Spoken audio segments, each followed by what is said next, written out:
Golden State Media Concepts bring you Book Review Podcast, a haven for bookworms of all ages and the widest genres, from mystery to memoirs, romance to comedy, fantasy to sci-fi. If you love to read, this is a podcast for you. It's the Golden State Media Concepts Book Review Podcast.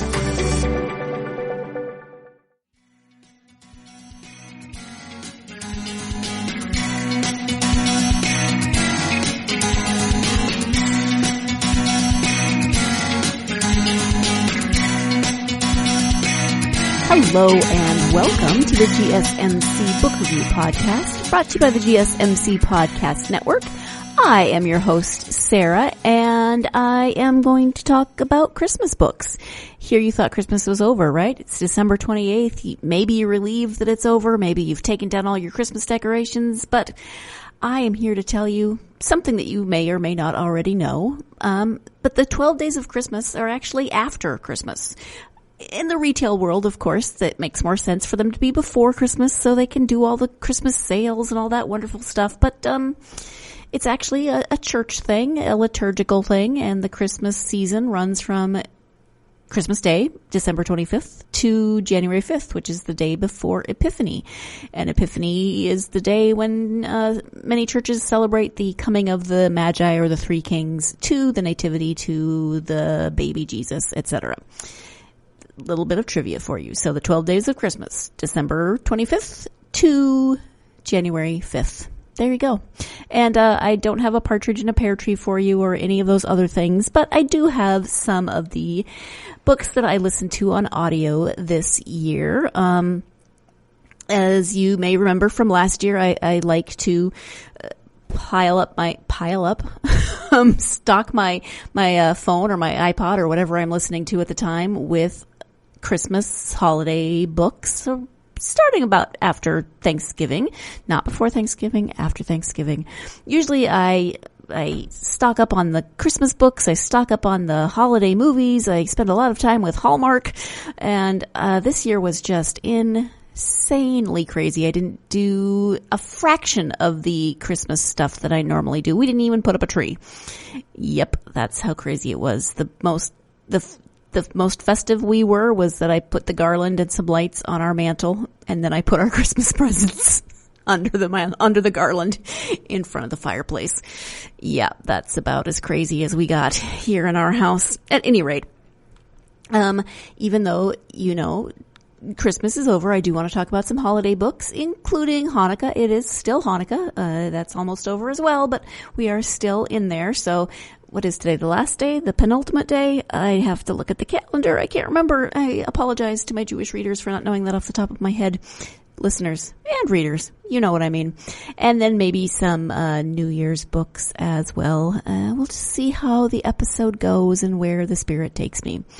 So let's actually talk about some audiobooks that I listened to. So one of the authors that I discovered this year that you may already know about, because she has clearly been around for a while. She has a lot of books to her name and a lot of holiday books to her name. Her name is Samantha Chase, and I encountered her on I think I was doing the free trial of Audible Escape. I don't know if you've ever tried that. Again, not being paid by Audible, but they have the Audible Escape, which you pay, I think, an extra fee each month, and then you can borrow books. It's not like the free credits that you get on Audible, but you can borrow as many books, as many titles as you want, and then return them as you're finished and get some more. Maybe there is a limit. I don't know. I did not test that to see how many I could borrow at once, but you do pay an extra fee. So I was trying the month-long free trial of that, and I discovered Samantha Chase and many of her holiday books.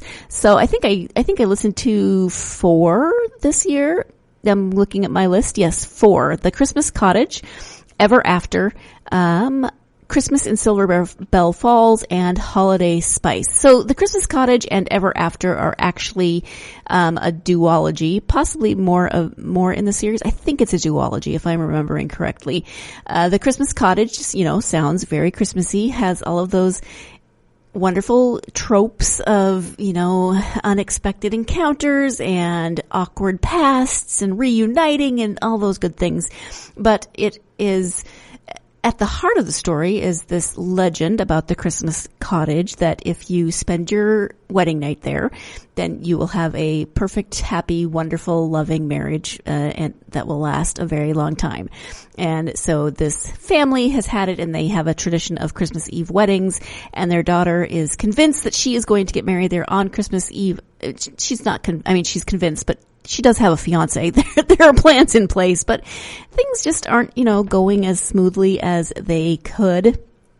And throughout the course of this, she convinces her maid of honor that she needs to go and decorate the Christmas cottage to her specifications for the wedding night. And she has a lot of them. So the maid of honor does, and she happens to encounter the best man, who is also the bride's brother, and her secret crush from childhood, whom she hasn't talked to in 12 years since they had 12 or 14 years since they had a very awkward encounter when he was leaving for college and she was 14, and she tried to kiss him and told him that she loved him, and he just sort of freaked out and left for college. Yeah, you see, all those good tropes. So one thing leads to another, as you can imagine. They have that encounter in the Christmas cottage. Let's just go with that. I think you can probably draw conclusions of your own as to what that encounter entailed, which just then the bride is very, very unhappy, and it goes from there. So the first book is about the best friend and the brother, and then the second book, Ever After, focuses on the bride from this first book, the sister, who doesn't end up marrying the fiance in the first book. And I know that's a spoiler, but you probably already guessed that she was getting married for many, many, many of the wrong reasons. And so she has to figure out, okay, so she didn't have her perfect Christmas wedding. She didn't have her perfect happy ever after. What does that mean? Who is she going to find? And then her story takes place a little bit around the holidays. Both stories have Thanksgiving in them. Both stories have a little bit of Christmas in them, if I'm remembering correctly. So, and then you get more of the rest of the family. Although, here's the thing. This is two families that are very, very close, and these kids grew up together. That's why the two main characters are best friends, and how the brother is involved. But in the second book, after the couple in the first book got together, in the second book, her family just kind of disappears. It's always about the in-laws, which are the parents of the main character in this second book, and that makes sense. But her parents are nowhere to be found, even though they live in the same town and they were, supposedly all best friends with the other parents in the first book. They're just, not one single mention of them throughout the book. I found that very, very weird. Okay, so there you go. Two Christmas stories from Samantha Chase, two holiday stories.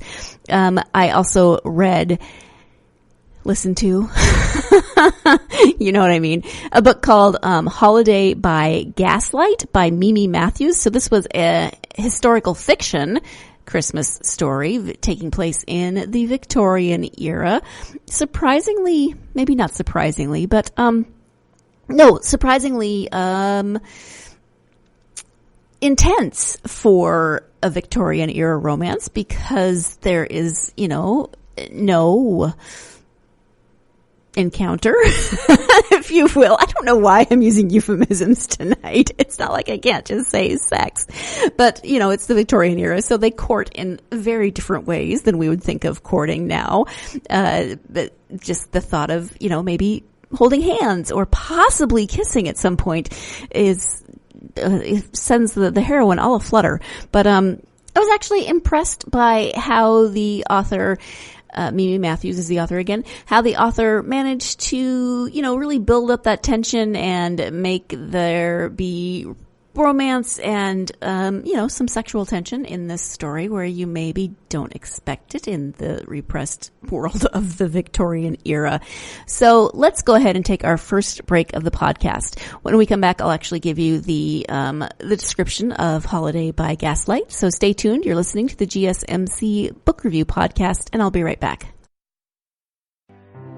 The GSMC Life and Happiness Podcast takes you on a journey of exploration, we'll discuss tried and true methods alongside the latest trends of how to best live your life to its fullest and happiest. From psychology to meditation, science to self-help books, the GSMC Life and Happiness Podcast will help you to discover what makes you happy and how you can live life being the best you possible. Download the GSMC Life and Happiness Podcast on iTunes, Stitcher, SoundCloud, Google Play, or anywhere you find podcasts. Just type GSMC in the search bar.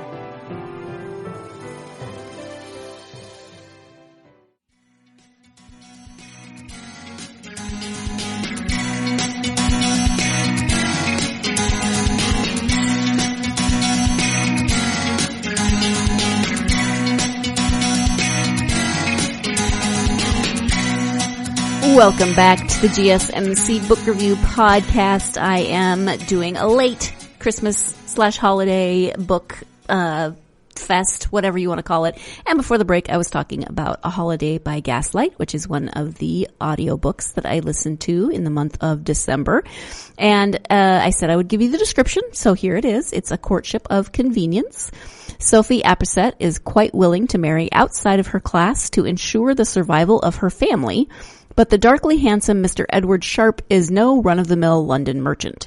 He's grim and silent, a man of little emotion, or perhaps no emotion at all. After 2 months of courtship, she's ready to put an end to things. But severing ties with her taciturn suitor isn't as straightforward as Sophie envisioned. Her parents are outraged, and then there's Charles Darwin, Prince Albert, and the dratted Gaslight. What's a girl to do except invite Mr. Sharp to Apicet House for Christmas and give him one last chance to win her? Only this time there'll be no false formality. This time they'll get to know each other for who they really are. And the cover is beautiful. It's got this beautiful Victorian red dress on the woman on it. It's a Christmas novella, so it's not a terribly long listen or read, depending on where you're going with that. It was published last year, November 13th, 2018, so fairly recent.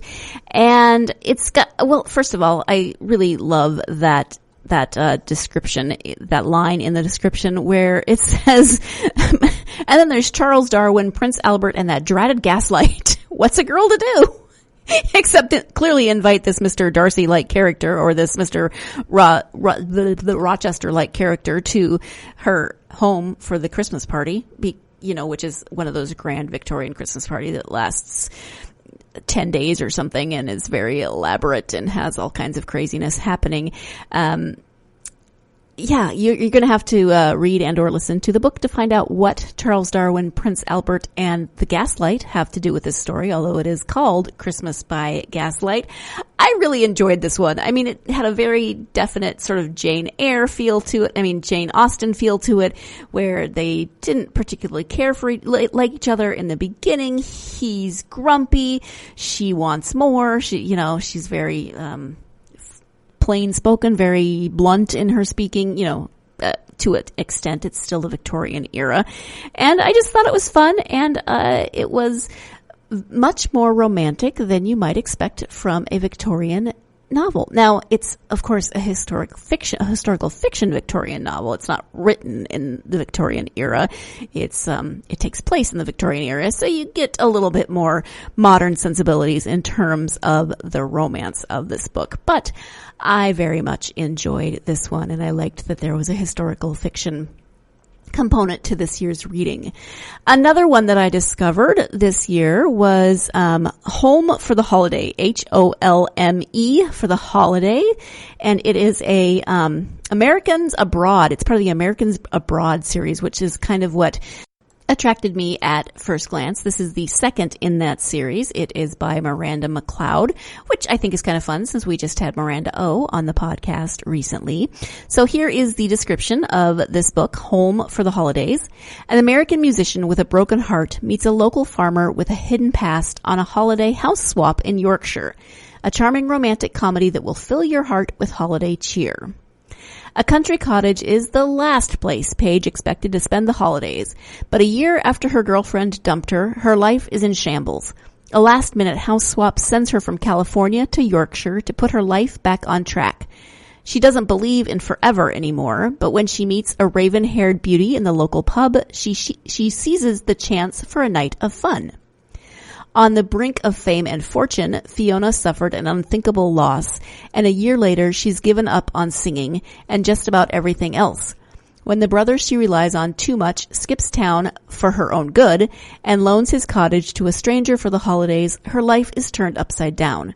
She knows she can't make a new relationship work, but when she meets a purple-haired American at the local pub, she figures it wouldn't hurt to blow off some steam.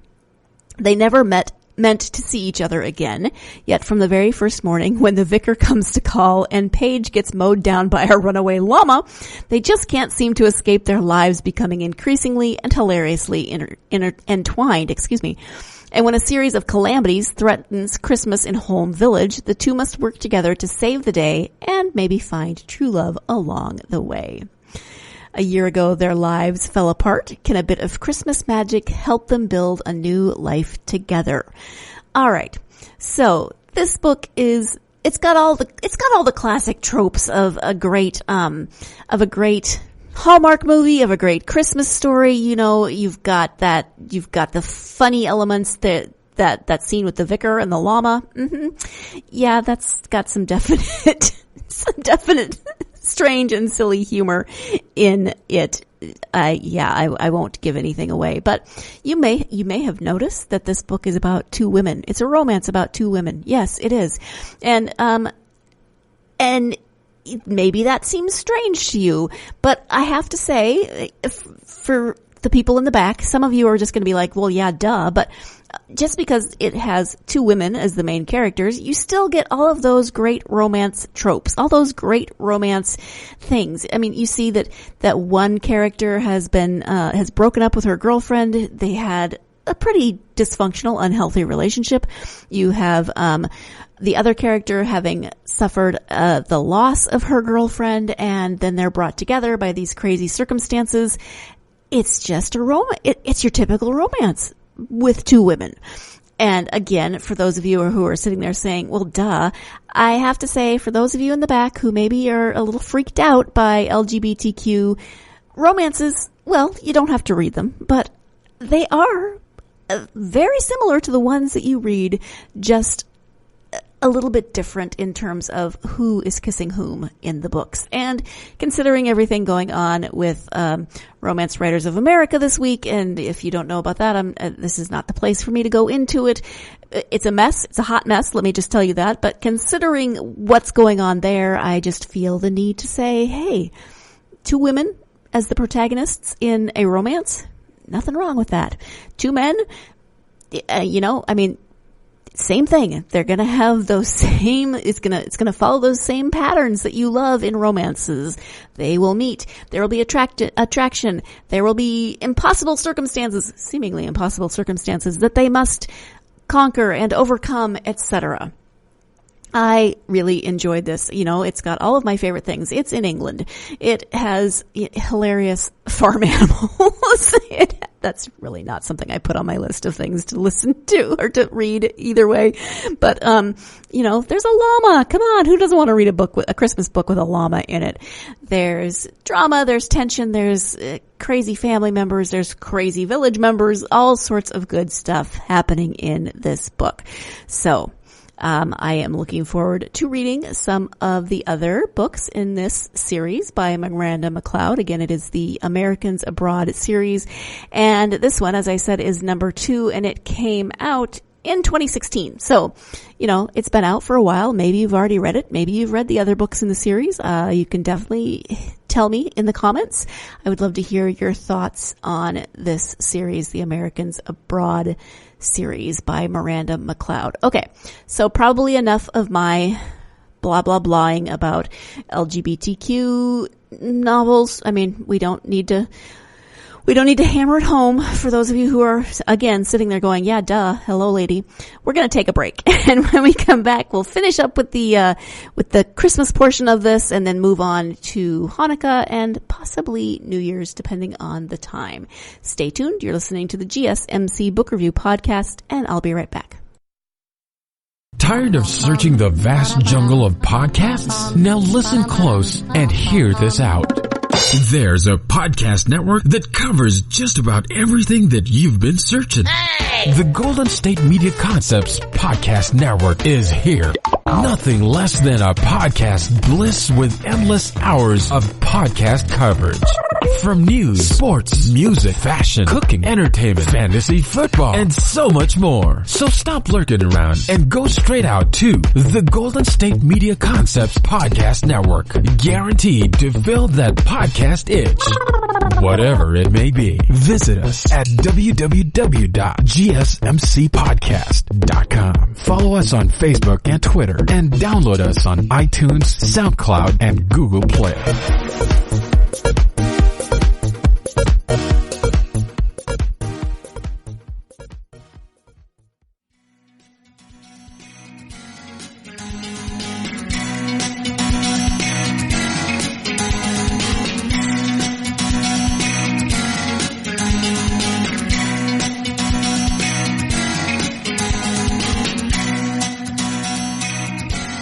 Welcome back to the GSMC. Sarah is rambling on like a drunken elf hopped up on too much Christmas sugar podcast.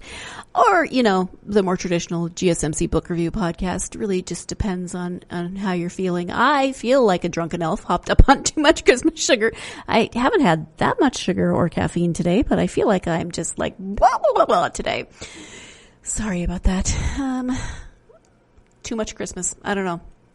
At any rate, another book that I listened to and was also part of a series was also by Samantha Chase, and that was Holiday Spice, and that is the Shaughnessy Brothers series. This one actually is about the sister in that series. I think there are 6 brothers, and it's obvious when you listen to it that the 6 brothers have already had their own stories because they're all married, and you get snippets of those stories throughout Darcy, the sister's story.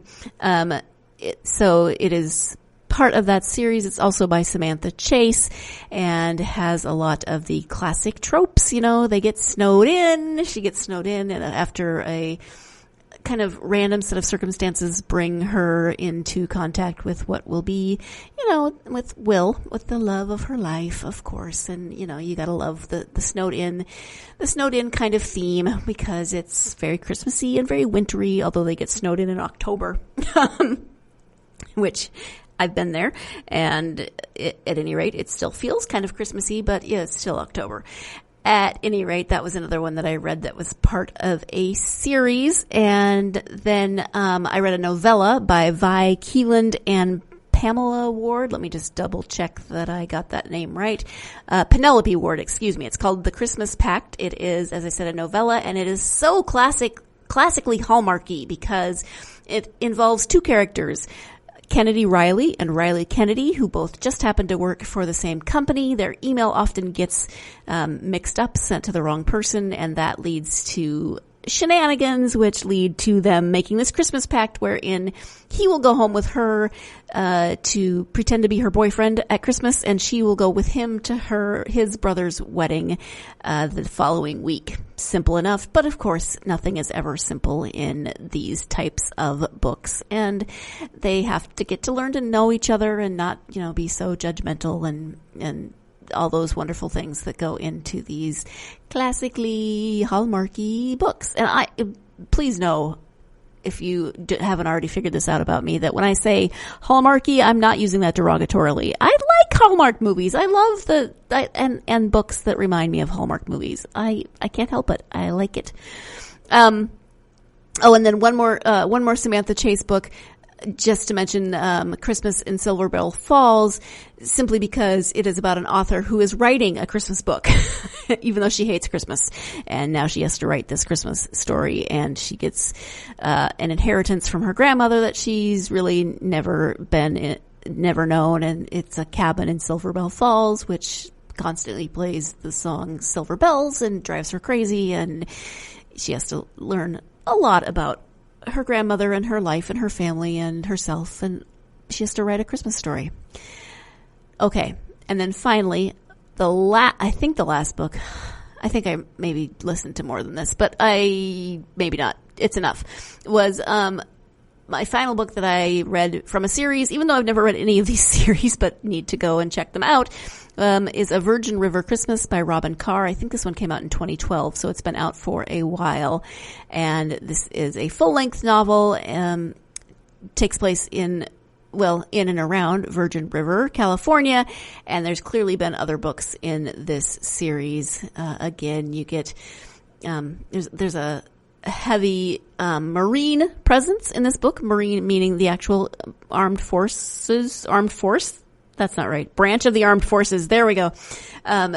In that the male main character was a Marine. The female main character's husband was a Marine. He was her husband's best friend, the other main character.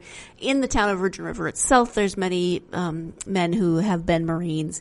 So there's a definite military theme in the books, patriotic theme running throughout those. So if that is something that you like to read in your romance, then you may want to check out A Virgin River Christmas or any of the other Virgin books set in Virgin River by Robyn Carr. I did enjoy that as well. Not maybe as silly and lighthearted. No, there's some definite silliness and lightheartedness in the book, but it's also got some pretty heavy themes in it as well, in terms of loss and PTSD and survivor's guilt and many, many other things. Okay. I have rambled on enough. I said I was going to try to get to New Year's. Not going to happen.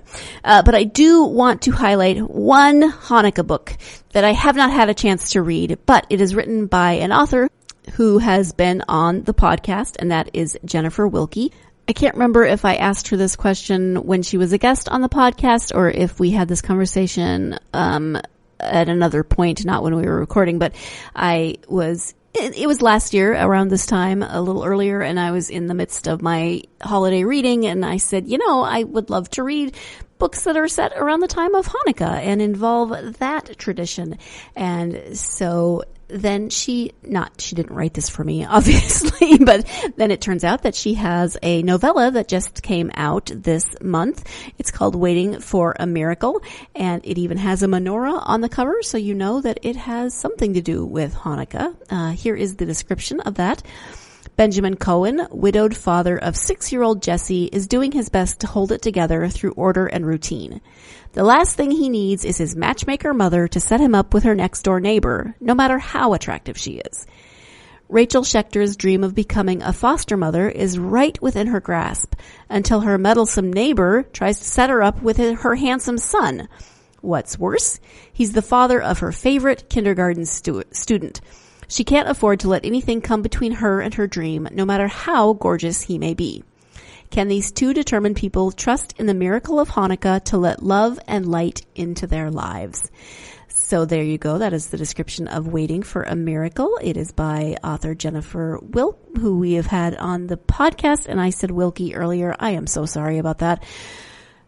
Too much sugar. Clearly too much sugar. Jennifer Wilk. There's no E on the end. W-I-L-C-K. I know this.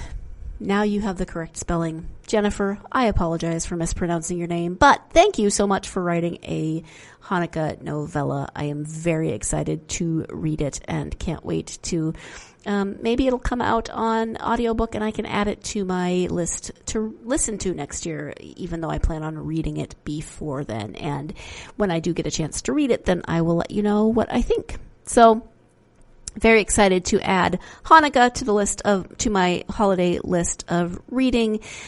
What are your favorite holiday books? Are they Christmas? Are they Thanksgiving? Are they Hanukkah? Are they Kwanzaa? Are they New Year's? And if so, what are those books? Because obviously there are a plethora of Christmas stories out there, Christmas romances, but what about the other holidays around this time of year? And what about the ones that I'm not even mentioning or maybe don't know enough about? If you have books that you like to read that are holiday themed, but not necessarily Christmas themed. I mean, I still want to hear your Christmas suggestions, but I would love to hear your Hanukkah suggestions, your New Year's suggestions, your Kwanzaa suggestions, whatever it is that you enjoy reading and the holidays that you enjoy celebrating.